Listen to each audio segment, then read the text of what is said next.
I guess with every Apple presentation, with every Apple keynote, we are expecting something happening like in 2007 when Steve Jobs stepped on the stage and said, "Today, Apple is going to reinvent the phone." We kind of wait desperately for that. It's not happening. But this time, as one of the, I think the second presentation that Apple made during the COVID-19 pandemic, and totally pre-recorded and remote, something unusual, in my opinion, happened. And it's definitely this time not about the iPhone. It's not about the iPhone 12, nor it's about the HomePod or anything else around it. It's about how Apple conducted this keynote. And I know that a lot of tech YouTubers usually want to drive to the Apple location, walk into the store, test the device, and this is what we love to see on YouTube. It's not gonna happen this time, because everything right now is remote. So, quick note about the things that I liked about the presentation. There are two things. Number one, the HomePod Mini, the small one, the small HomePod for 99 bucks. With the built-in calling function, even if it's Siri and not as good as Alexa or Google, I like the option that when you have your phone near you in your home, you can just call someone with a speaker, because during this time of social distancing, that's kind of the nicest way to stay in contact. And we all do video conferences all day long, so making a phone call with a friend is definitely a good option, and I do that quite often. And I would consider for 99 bucks buying this thing, having that at home and making phone calls for that. That's it. I think that's a fair thing. The other thing is the iPhone 12, which is good enough compared to the iPhone 12 Pro, so I guess a lot of people will tend to go to the iPhone. And the one thing I really loved about, we are back to this old Nokia, very small devices that you could buy, the stuff that you like put in your pocket here, and it doesn't like rip your pocket off like the Note 10 or something.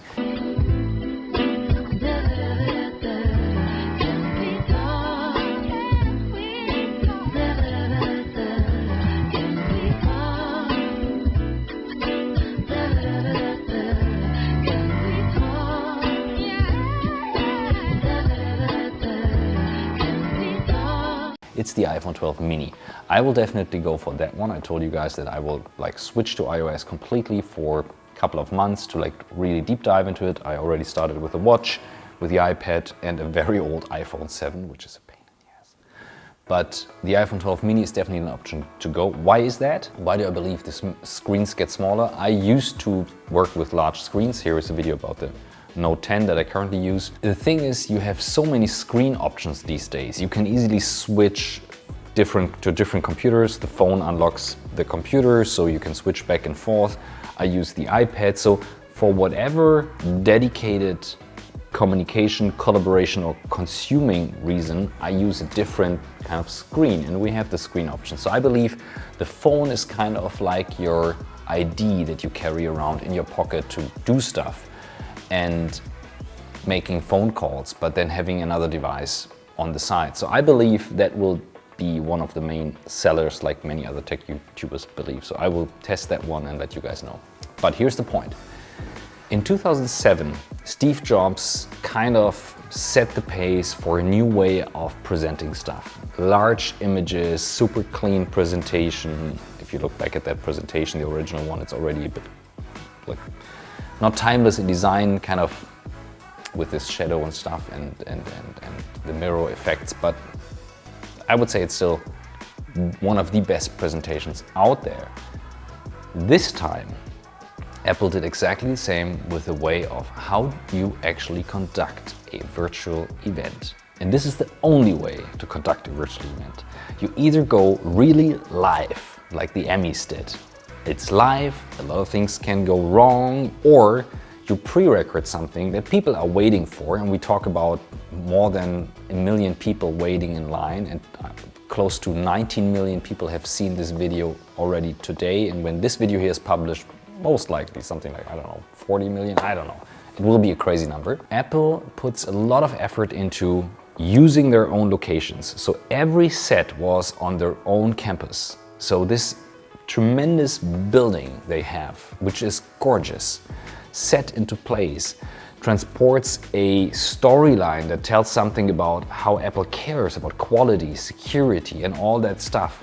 Then you have a very fast pace of different speakers.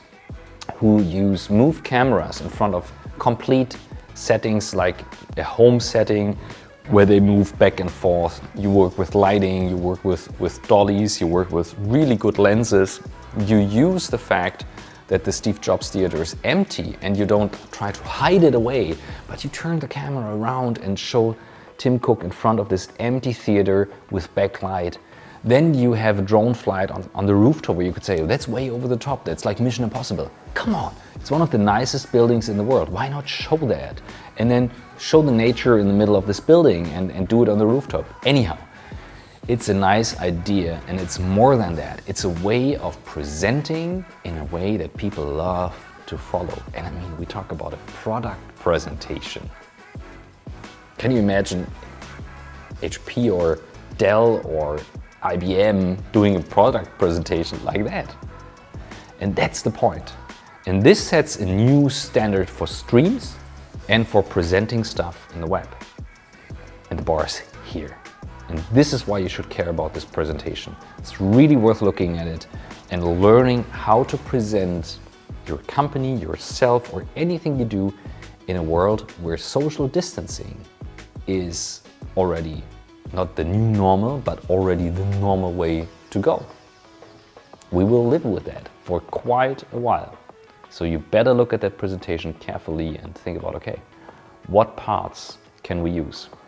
We currently produce with Streamforce One a pre-recorded stream.